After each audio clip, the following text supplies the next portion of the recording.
tough last week. We weren't the team that we wanted to be from a defending and execution standpoint. So the big part of that is just getting back to our identity and being who we are. And I think the guys have learned that lesson. I think the big thing is not letting those runs, I call them runs in games by opponents. I think we'll have pockets in games where we're really, really good, and then we'll have pockets where they will get a 8-2 run, 11-4 run, and that's how people have gotten a little bit of separation on us. And watching on film, guys have a pretty good feel of like, all right, we can control this, as opposed to someone just doing that to you. A lot of times it's self-imposed.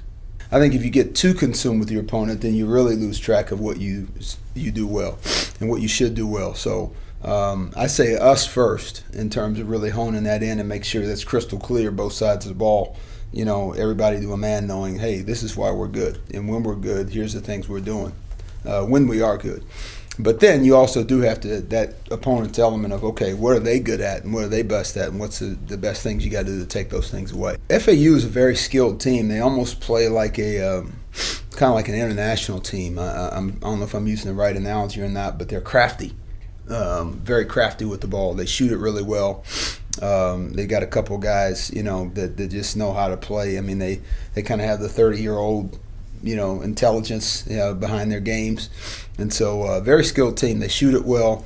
We'll have to make sure that we just kind of push them in the spots on the floor that they're not used to getting shots from. The common thread that I've heard is a little bit more up-tempo, a little bit more of a guard league, a little bit more of a skilled drive and kick league, not as much power ball played. I think the A-10 was a little bit more like a mini version of the Big Ten from a smash mouth standpoint. You had a lot of teams that played two traditional bigs in a sense, like we do at times when Willie or Mike are in the game together. So I think you had that in the A-10. I think now in Conference USA you're seeing that power forward not so much be 6'8", 240. He's 6'6", 215. And he kind of plays like a guard. He's more of a face-up guy, and the floor is a little bit more spread open in terms of guys driving the ball. So I'm not speaking for every coach in the conference, but that's the biggest contrast that I've drawn from the A-10 in the Conference USA. It's a little smaller, a little faster, a little bit more wide open. My biggest thing is getting back to playing great basketball, playing, especially from an identity standpoint, doing what we do best.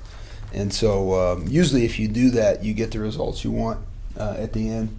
I try not to hang it over our head, the whole must-win deal. I think sometimes that can be counterproductive. There's times during the season, whether it's conference tournament play or, when you won and done and that's the case. But right now, as you head into the stretch, it's about rebuilding momentum as you head into the stretch, and that starts with recapturing who we are. And that's the biggest thing we've been trying to hammer away at this week, is getting back to defending and executing and doing what we do best.